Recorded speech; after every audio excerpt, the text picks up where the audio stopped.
Hello, बच्चों. Good afternoon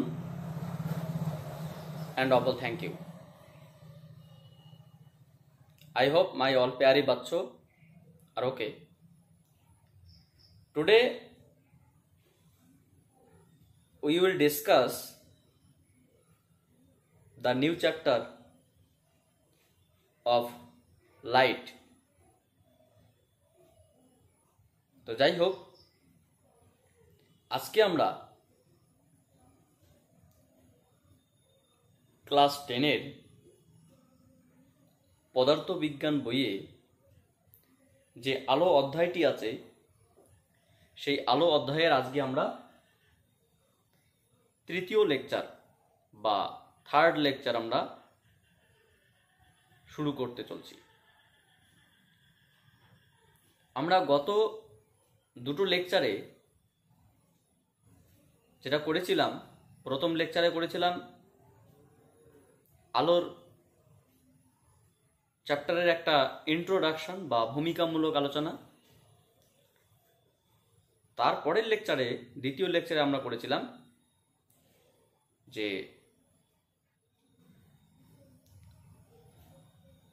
mirror সম্পর্কে, the concept about reflecting mirror and different parts of the mirror. আজকে আমরা তৃতীয় লেকচারে, যদি বলা হয় তো এটাকেও আমরা মিরর ইনফরমেশন বলতে পারি, কিংবা আমরা আজকে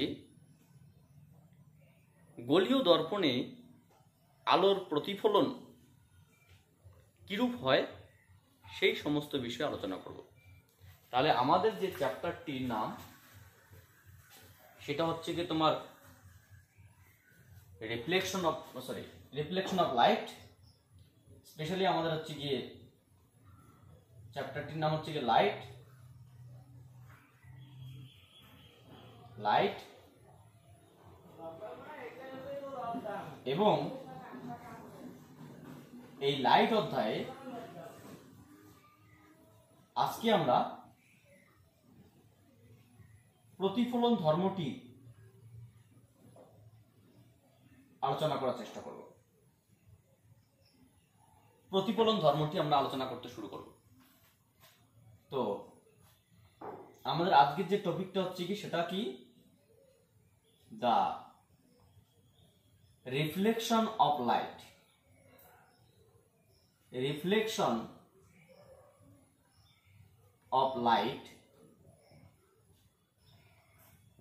at spherical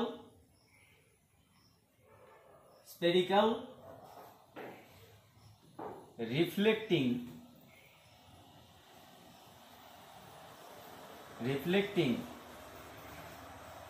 surface।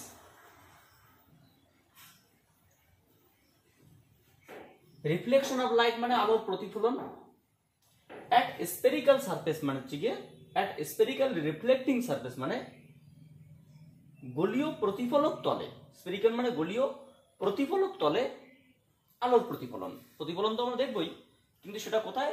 গোলীয় প্রতিফলক তলে। The reflection of light at a spherical reflecting surface। আমরা জানবো যে আলোর প্রতিফলনটা ঠিক কিরূপ ভাবে ঘটে, সেই বিষয়টাকে আমরা বোঝানোর চেষ্টা করছি। তাহলে যে আলোর প্রতিফলন আমরা ছোটবেলা থেকে জেনে এসেছি, স্পেশালি ক্লাস 8 পর্যন্ত, মানে ক্লাস 8 থেকে শুরু করে ক্লাস 10-এও ছিল, ক্লাস 8-এ ছিল, ক্লাস 10-এও আছে আর কি।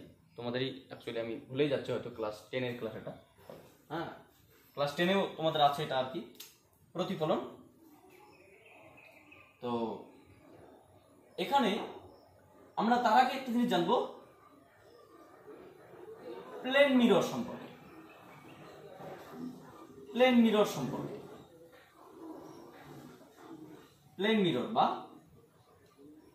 সমতল প্রতিফলক আর কি। আমরা জানতাম কোনো একটি সমতল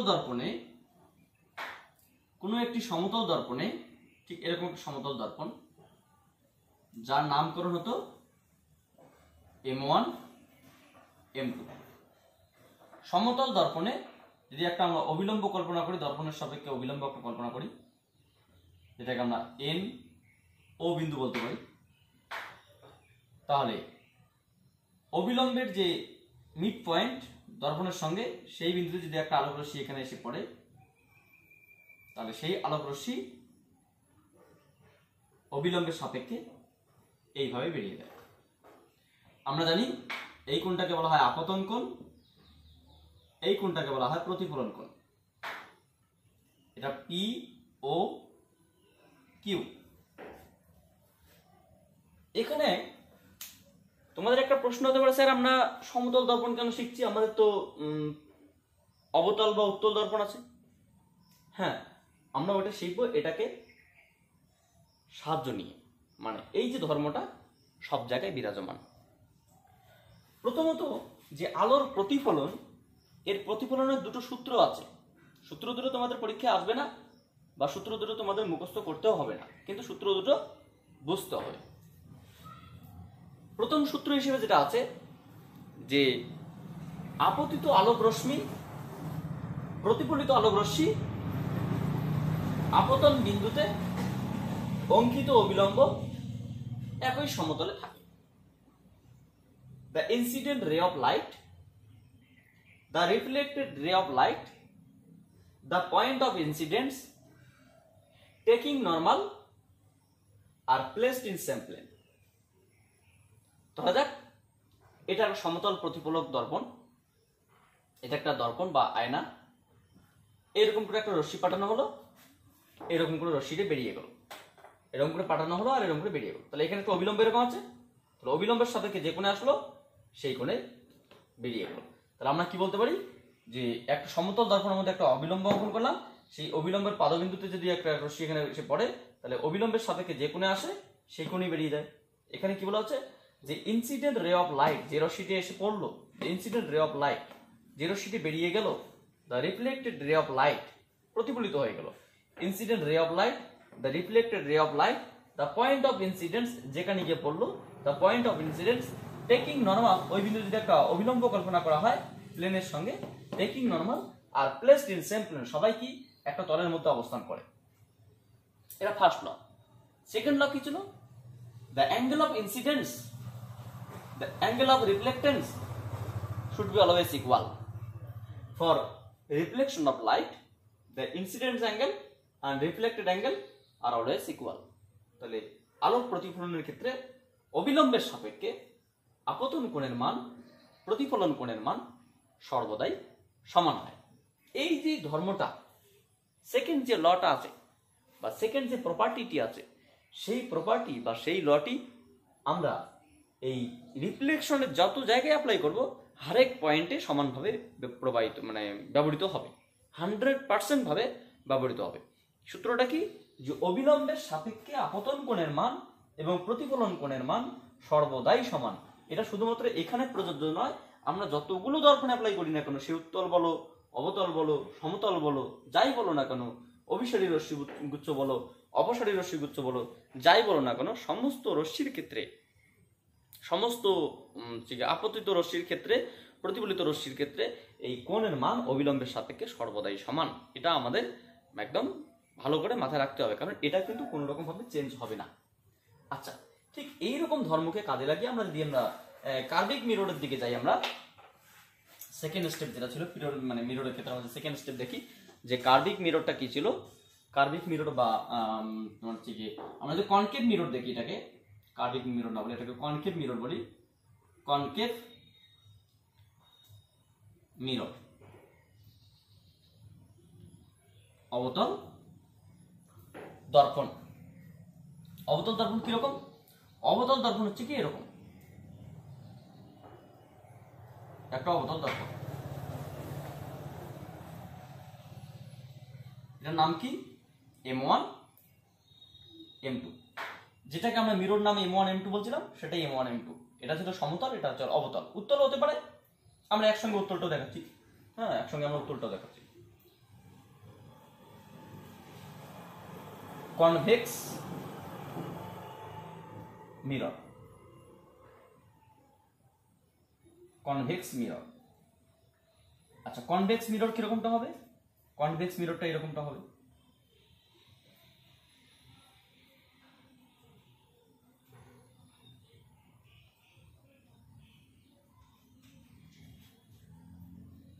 এরকমটা হবে।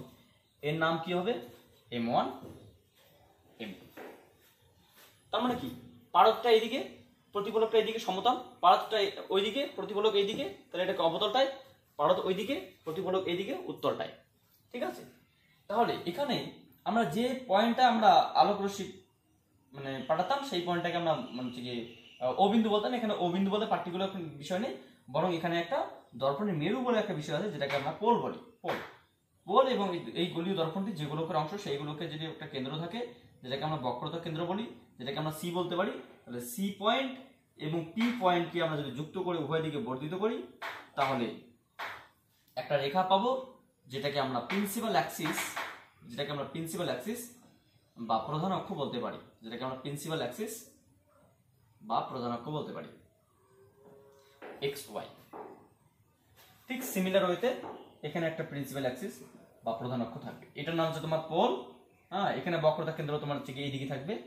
হ্যাঁ, এখানে বক্রতা কেন্দ্র, আর এটা হচ্ছে তোমার প্রধান অক্ষ বা প্রিন্সিপাল অ্যাক্সিস। এখানে কিন্তু কোনো প্রিন্সিপাল অ্যাক্সিসের কোনো গল্প নেই। সমতল, অবতল বা উত্তল দর্পণের ক্ষেত্রে প্রিন্সিপাল অ্যাক্সিস, প্রধান অক্ষ, হচ্ছে গিয়ে পোল, মেরু এবং বক্রতা কেন্দ্র আছে। এটা আমরা গত লাস্ট লেকচারে আমরা দেখেছিলাম। এবং বক্রতা কেন্দ্র থেকে দর্পণের পর্যন্ত যে দূরত্ব, সেটাকে বলা বক্রতা ব্যাসার্ধ, সেটাকে আমরা স্পেশালি পোলটাকেও বলতে পারি। মানে সিপিটা বক্রতা ব্যাসার্ধ বলা যেতে পারে, এটাকেও বক্রতা ব্যাসার্ধ বলা যেতে পারে, স্পেশালি আমরা এই দূরত্বটাকেও বক্রতা ব্যাসার্ধ বলতে পারি। আচ্ছা, আর একটা বিষয়, প্রতিফলনটা ধরুন এই যে এটা একটা প্রতিফলক তল, এটাও একটা প্রতিফলক তল। ধরুন আমি একটা রশ্মি এভাবে এখানে পাঠিয়ে দিলাম, এখানে একটা রশ্মি এভাবে পাঠিয়ে দিলাম, এভাবে রশ্মিটা পাঠিয়ে দিলাম, তাহলে PQ একটি আলোক রশ্মি। PQ না বলে এটাকে ধরুন তোমার হচ্ছে গিয়ে পি বিন্দু ইউজ করেছি, তো এখানে ধরুন তোমার AB একটি আলোক রশ্মি এ থেকে বি বিন্দু দিকে পৌঁছেছে। তাহলে এখান থেকে প্রতিফলিত হবে, প্রতিফলিত হয়ে আলোক রশ্মিটা কোন দিকে যাবে? এই দিকে যাবে নাকি এই দিকে যাবে নাকি এই দিকে যাবে, কোন দিকে যাবে সেটা আমাদের সব থেকে ইম্পর্টেন্ট। আমরা আপাতত যদি বলি যে আলোক রশ্মিটি, হ্যাঁ, আলোক রশ্মিটি কোন দিকে যাবে এবং কিভাবে যাবে। এই যে আলোক রশ্মিটি যখন যাবে, তার আগে আমাদের একটা জিনিস বুঝতে হবে যে এই যে আলোক রশ্মিটি আসলো, এটা সে একটা আলোক রশ্মি আসলো, ধরুন এখানে একটা আলোক রশ্মি আসলো,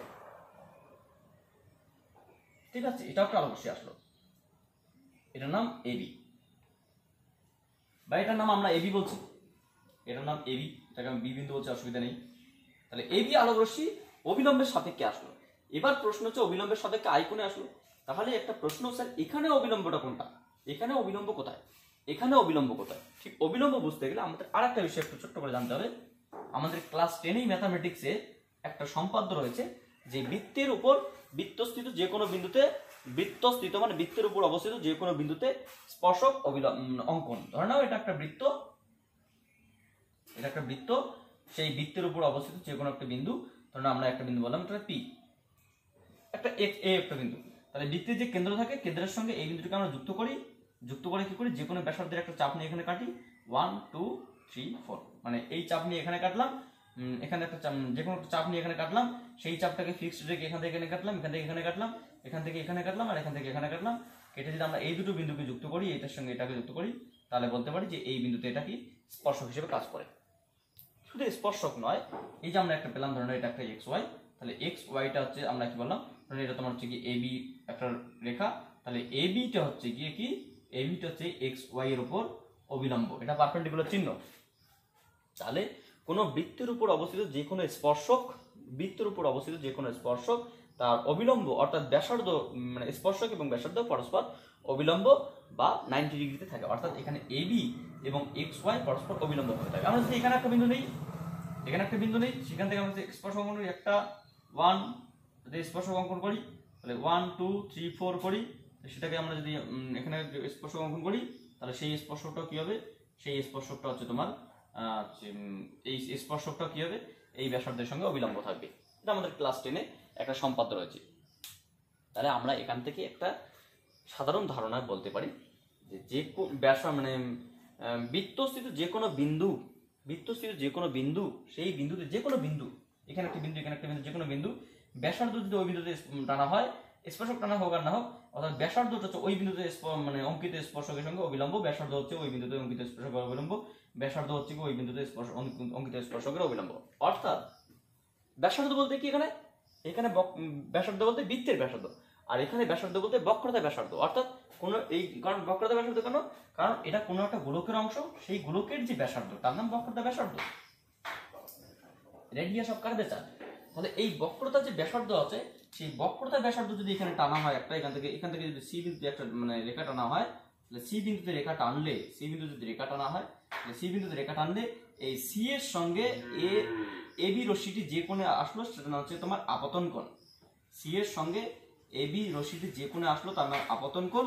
এবং তাহলে এই আপতন কোণ যে কোণে রশ্মি এসেছে ঠিক সেই কোণে রশ্মিটি বেরিয়ে যাবে, অর্থাৎ এইভাবে রশ্মিটি বেরিয়ে যাবে, এটা প্রতিফলন কোণ এটা হবে। অর্থাৎ এখানেও কি হবে যে কোণ আই এবং কোণ আর সর্বদাই ইকুয়াল। তাহলে এখানে কি হবে, রশ্মি আপতন কোণ এবং প্রতিফলন কোণ সর্বদাই সমান।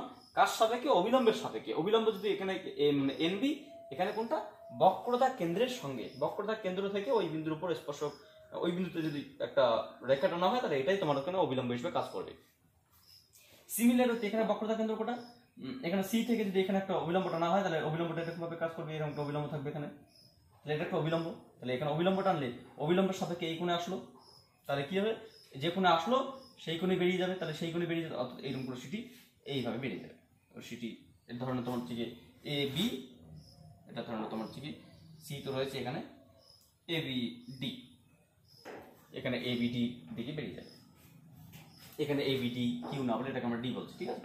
এটা নামকরণটা কোনো ফ্যাক্টর না। তাহলে এখান থেকে আমরা একটা সাধারণ কনসেপ্ট আমরা বলতে পারি, যেটা আমরা বলছিলাম the reflection of light at a spherical surface. গোলীয় দর্পণে আলোর প্রতিফলন।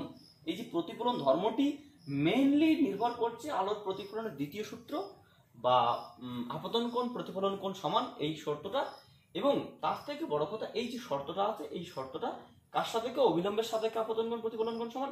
এই অবিলম্বটা এই দর্পণ দুটিতে কারা, এই দর্পণ দুটিতে হচ্ছে বক্রতা কেন্দ্র থেকে যে বিন্দুতে আলোক রশ্মি এসে পড়বে প্রতিফলকের উপর, সেই বিন্দু যে সরলরেখা অঙ্কন করা হবে সেটা নিজেই একটা অবিলম্ব। এটা একটা বিষয়। আচ্ছা, এখানে আমরা কতগুলো ক্রাইটেরিয়া বাতানোর চেষ্টা করব, তিনটিকে আমরা কম্পেয়ার বলে, ঠিক আছে। এটা একটা দেখলাম একটা সাধারণ ভাবে যে কোনো ভাবে একটা রশ্মি যদি আসে তাহলে এরকম তো যাবে।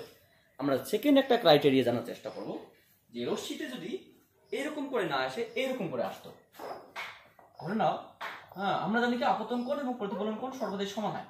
তাহলে রশ্মিটি যদি এরকম করে আসতো, ধরুন তোমার হচ্ছে অবিলম্ব এখানে আছে, এখানে অবিলম্ব আছে, এখানে ধরুন একটা অবিলম্ব, রশ্মিটি অবিলম্ব বরাবরই মানে অ্যাকচুয়ালি এইভাবে আসলো, এইভাবে আস্তে আস্তে আস্তে আস্তে এক সময় কি করলো যে অবিলম্ব বরাবরই আসলো, মানে এইভাবে রশ্মিটি আসলো। তাহলে অবিলম্ব ভাবে আসলে কি হবে, তার মানে কি কোনটা এখন কি ছিল, কোনটা কমতে কমতে কমতে কমতে আই ইজ ইকুয়ালস টু এখন 0 হয়ে গেল। তাহলে এটাকে বলা হয় লম্ব আপতন।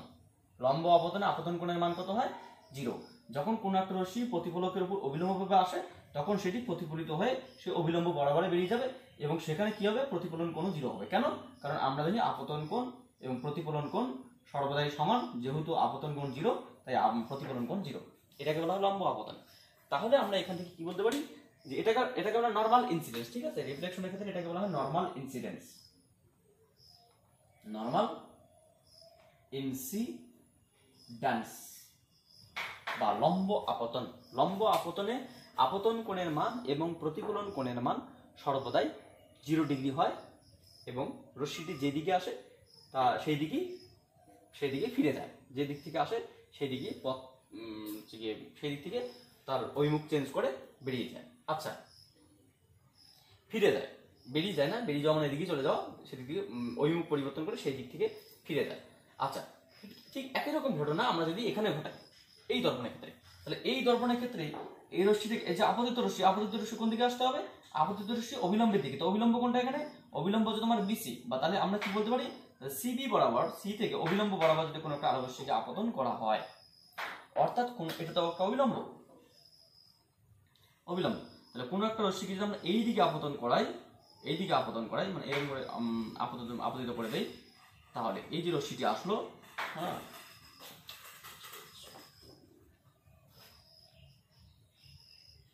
যে রশ্মিটি এখানে আসলো সেই রশ্মিটি যদি তোমার হচ্ছে অবিলম্বভাবে আসে তাহলে এইভাবে আসলে সেটা দর্পণের মধ্যে গিয়ে পড়বে। আমি অ্যাকচুয়ালি এখানে আঁকতে পারছি না, আমার হাতটাই মানে বেঁকে যাচ্ছে হয়তো। তাহলে এইভাবে যদি একটা আসে ধরনের তোমার হচ্ছে কি এবি একটা রশ্মি বি বিন্দুতে গিয়ে পড়লো, কোন দিকে আসলো যে বক্রতা কেন্দ্রগামী হয়ে, তাহলে রশ্মিটি ওই দিকেই ফিরে যাবে। এখানে কি হবে তোমার হচ্ছে কি I is equals to R is equals to 0। তাহলে লম্ব আপতনের ক্ষেত্রে কি হয়, তাহলে কোনো গোলীয় দর্পণের ক্ষেত্রে যদি আলোক রশ্মি বক্রতা কেন্দ্র দিয়ে আসে তাহলে সেই আলোক রশ্মিটি সেই দিকেই ফিরে যাবে। আচ্ছা, আলোক রশ্মি যদি এইদিকে আসতো, এইদিকে যেত, এরকম একটা আলোক রশ্মি আসতো, তাহলে সেটা কি এইদিকেই ফিরতো, কারণ এখান থেকে বক্রতা কেন্দ্র, তো বক্রতা কেন্দ্রগামী, এখানে কি বলা হবে, এখানে অবিলম্বগামী, বা এখানে বলা হবে বক্রতা কেন্দ্রগামী যে কোনো রশ্মি সেই দিকেই ফিরে আসে, তাহলে এটাকে বলা হবে অবিলম্ব বা লম্ব আপতন। অবিলম্ব না লম্ব আপতন। সিমিলার হইতে আমরা যদি বক্রতা কেন্দ্র এখানে আছে, কোনো একটা আলোক রশ্মিকে যদি এইভাবে না পাঠিয়ে আমরা যদি এইভাবে পাঠানোর চেষ্টা করি, লম্ব আপতনের ক্ষেত্রে যে এইভাবে পাঠানোর চেষ্টা করি, বক্রতা কেন্দ্র দিয়ে পাঠানোর চেষ্টা করি, তাহলে আলোক রশ্মিটি এখানে আসলো এবং আলোক রশ্মিটি এসে এইদিকে ফিরবে, তাহলে এ বি আলোক রশ্মি এখানে ডি পথ দিয়ে বেরিয়ে গেল। ঠিক একই রকম ভাবে এটাকে বলে লম্ব আপতন। এখানেও কি হবে যে এখানে তোমার আপতন কোণ প্রতিফলন কোণের মান সর্বদাই 0 হবে, ঠিক আছে। আচ্ছা, ঠিক আলোক রশ্মি যদি এইদিকে না আসে, এদিকে মানে এটাকে তোমার বক্রতা কেন্দ্র এটাকে টেন করে যদি এইভাবে পাঠানো হয়, এইভাবে পাঠানো হয়, যে মনে হচ্ছে যে বক্রতা কেন্দ্রে গিয়ে পড়ছে, কিন্তু বক্রতা কেন্দ্রে তো নয়, মনে হচ্ছে বক্রতা কেন্দ্রে গিয়ে পড়ছে, তাহলে এই আপতিত রশ্মিটি প্রতিফলিত হয় ওই দিকেই ফিরে যাবে।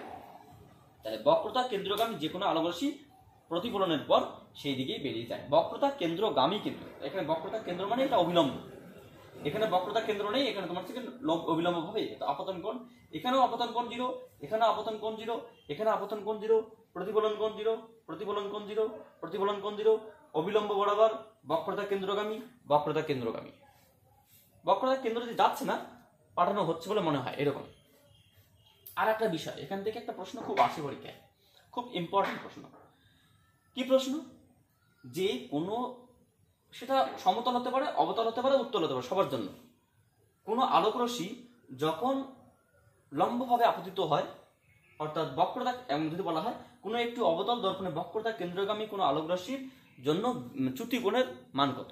আমি কি বললাম, সে উত্তল, তুমি জাস্ট অবতল না বলে উত্তল বলো, সমতল বলো, নো প্রবলেম। প্রশ্ন একটাই, কোনো আলোক রশ্মি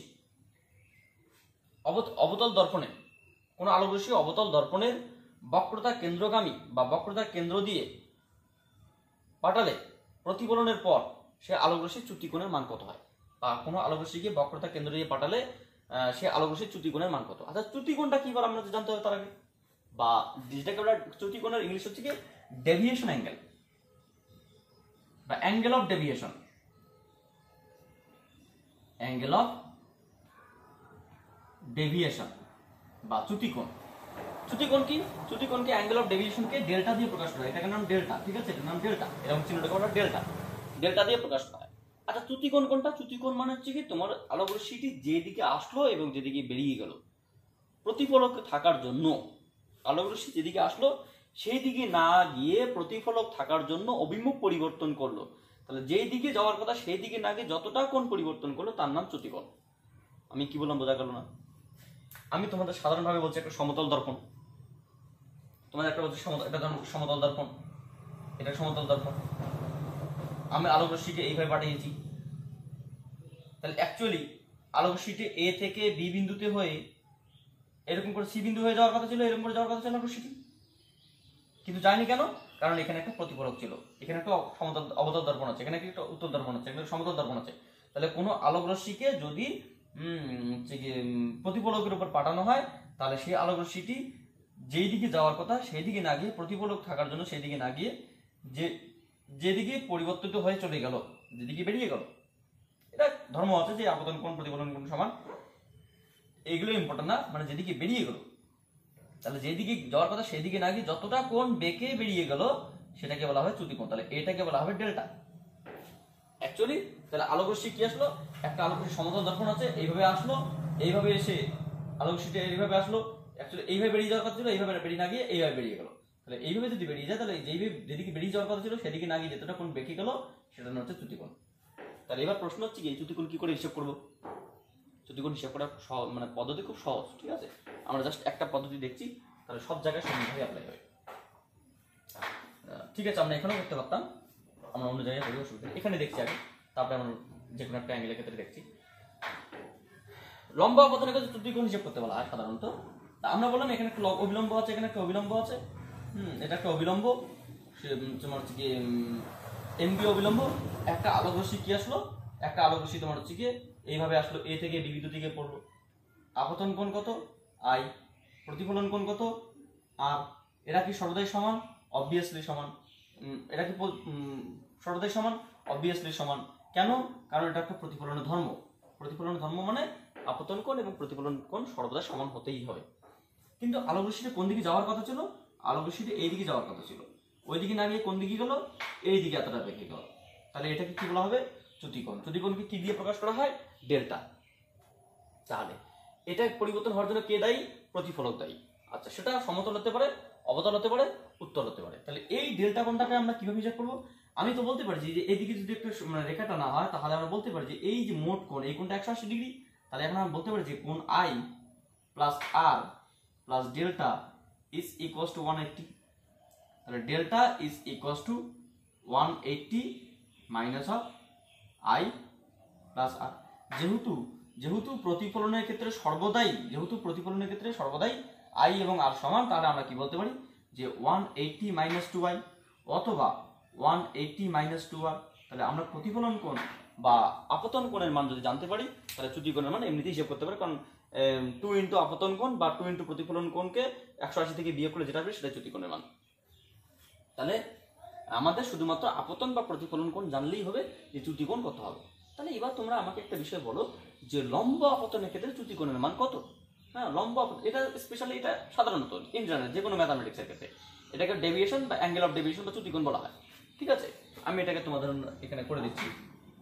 তাহলে ফ্রম ফিগার এখান থেকে যদি আমরা হিসাব করি, এখান থেকে আমরা বলতে পারি যে কোণ অফ আই প্লাস কোণ আর প্লাস ডেল্টা কোণ ইজ ইকুয়ালস টু 180, কারণ এটাকে আমরা সরল কোণ। Delta is equals to 180 minus of I plus r, that means 180 minus 2i অথবা 180 মাইনাস 2r। এটাকে আমরা ডেল্টা কোণ বা চ্যুতিকোণ বলতে পারি, অ্যাঙ্গেল অফ ডেভিয়েশন। স্পেশালি আমরা লম্ব আপতনের ক্ষেত্রে দেখবো। হ্যাঁ, লম্ব আপতনের ক্ষেত্রে কি ঘটনাটা ঘটে সেটা আমরা জানবো। দেখো, আমরা তিনটে দর্পণ একসঙ্গে করছি এই কারণেই, কারণ সমতল দর্পণটা আমরা সবাই চিনি, অবতল বা উত্তলটাকে আমরা ইতিমধ্যে চিনি না, এখন আমরা চিনছি। ঠিক আছে, এটা একটা সমতল দর্পণ। সেই সমতল দর্পণে এটা একটা অবিলম্ব। সেই অবিলম্ব বরাবর যদি এটা একটা এন, এটা বি বিন্দু, তাহলে অবিলম্ব বরাবর যদি কোনো আলোক রশ্মি পাঠানো হয়, তাহলে সেই আলোক রশ্মিটি যেদিকে আসবে সেই দিকে ফিরিয়ে যাবে। তাহলে এখানে আপতন কোণ কত? আপতন কোণ 0। প্রতিফলন কোণ কত? 0। তাহলে I is equals two R is equals two 0। তাহলে এখানে ডেভিয়েশন কত? Deviation is equals to 180 minus I plus R, that means 180 minus 0 plus 0, that means 180। লম্ব আপতনের ক্ষেত্রে চ্যুতিকোণের মান কত হয়?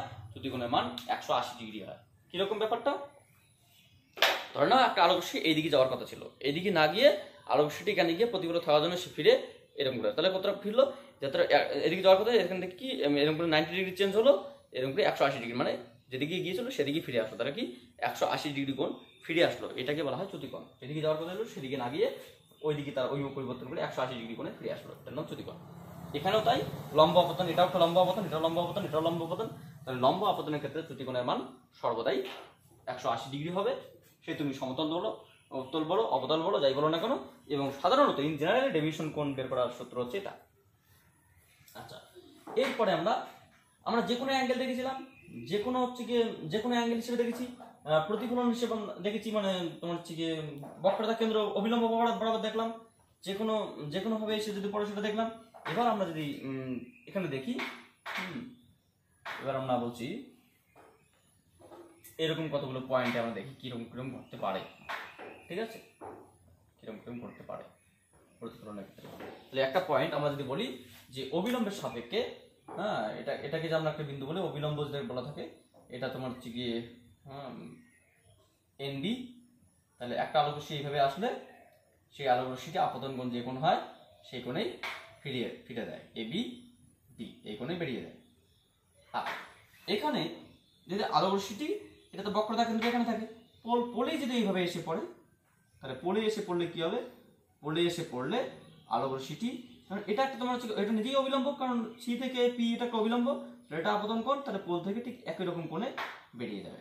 তাহলে এটা তোমার হচ্ছে গিয়ে প্রতিফলন কোণ এ পি বি বা এ বি, যাই বলো না কোনো নামকরণটা কোনো ফ্যাক্টর না।